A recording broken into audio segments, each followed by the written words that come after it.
L'electricitat és essencial per viure. Moltes de les activitats que fem depenen directament o indirectament del corrent elèctric. Des que ens llevem fins que ens n'anem a dormir, fem servir constantment l'electricitat sense ser-ne conscients. Aquesta electricitat es genera a les centrals elèctriques que fan servir diverses fonts d'energia per funcionar. Les hidroelèctriques, l'aigua, els parcs eòlics, el vent, les nuclears, l'urani i les tèrmiques, el gas natural, el carbó o el fuel.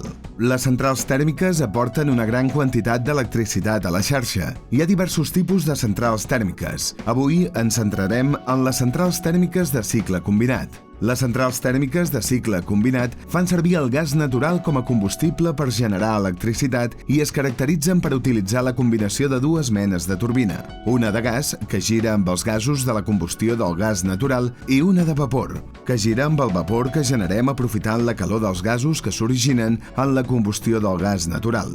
El gas natural que es fa servir com a combustible és el més net dels combustibles fòssils a causa de la composició química.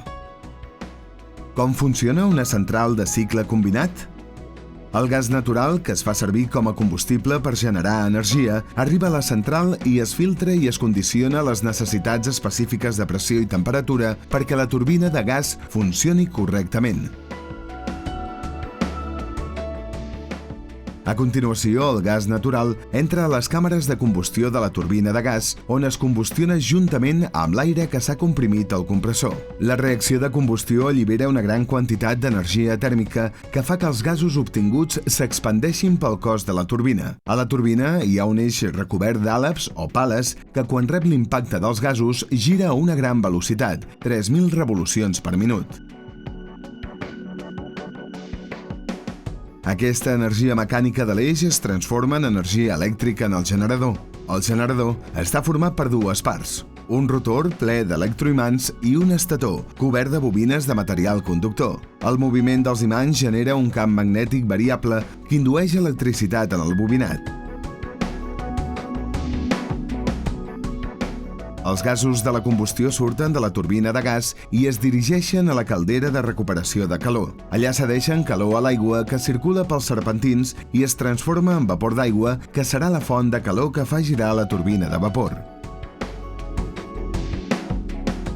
Aquesta aigua ha estat tractada i se li han eliminat les sals dissoltes perquè no facin malbé les canonades del circuit. Així doncs, la combustió del gas té dues finalitats: moure la turbina de gas i ser la font de calor per l'aigua que mou la turbina de vapor.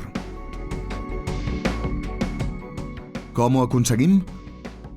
La turbina de vapor s'encarrega de transformar l'energia tèrmica del vapor en energia mecànica fent girar el generador. Aquesta turbina està constituïda per tres cossos, un d'alta pressió, un de mitjana pressió i un altre de baixa pressió. Des de la caldera de recuperació, el vapor que es genera es condueix cap a la turbina. El vapor d'alta pressió s'expandeix pel cos d'alta pressió fent girar l'eix de la turbina amb l'ajuda dels àleps. Quan surt, es dirigeix de nou cap a la caldera, on recupera temperatura i torna a la turbina, aquesta vegada al cos de mitjana pressió, on s'expandeix movent l'eix. A continuació, es dirigeix al cos de baixa pressió, on repetirà el procés d'expansió i moviment de l'eix. Finalment, el vapor surt cap al condensador, on es refreda i torna a l'estat líquid. Cada central fa servir un tipus d'aigua segons la localització geogràfica. Si està a prop del mar, la central tindrà un sistema de refrigeració obert. Això vol dir que agafa aigua del mar, la fa servir i la torna al mar. Si està lluny de la costa, farà servir un sistema tancat amb torres de refrigeració que van recirculant l'aigua utilitzada. Quan el vapor s'ha condensat, es dirigeix a la caldera on es torna a convertir en vapor. D'aquesta manera, tanquem el circuit aigua-vapor. Quan els generadors han transformat l'energia mecànica en elèctrica, aquesta energia ha de sortir de la central i arribar als punts de consum.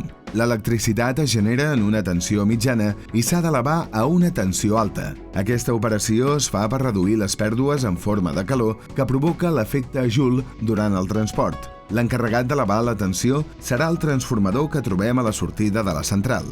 Hi ha un transformador independent per cada generador. La generació i el transport d'electricitat provoquen una sèrie d'impactes sobre el medi ambient. Fent servir centrals de cicle combinat, Endesa aposta per aportar l'electricitat necessària a la xarxa, reduint el consum de combustibles fòssils, les emissions a l'atmosfera i el consum d'aigua, entre d'altres.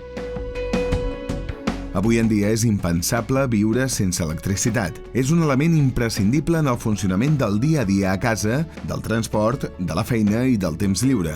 La feina d'Endesa és garantir un servei millor per la ciutadania amb el compromís simultani de respectar i preservar el medi ambient.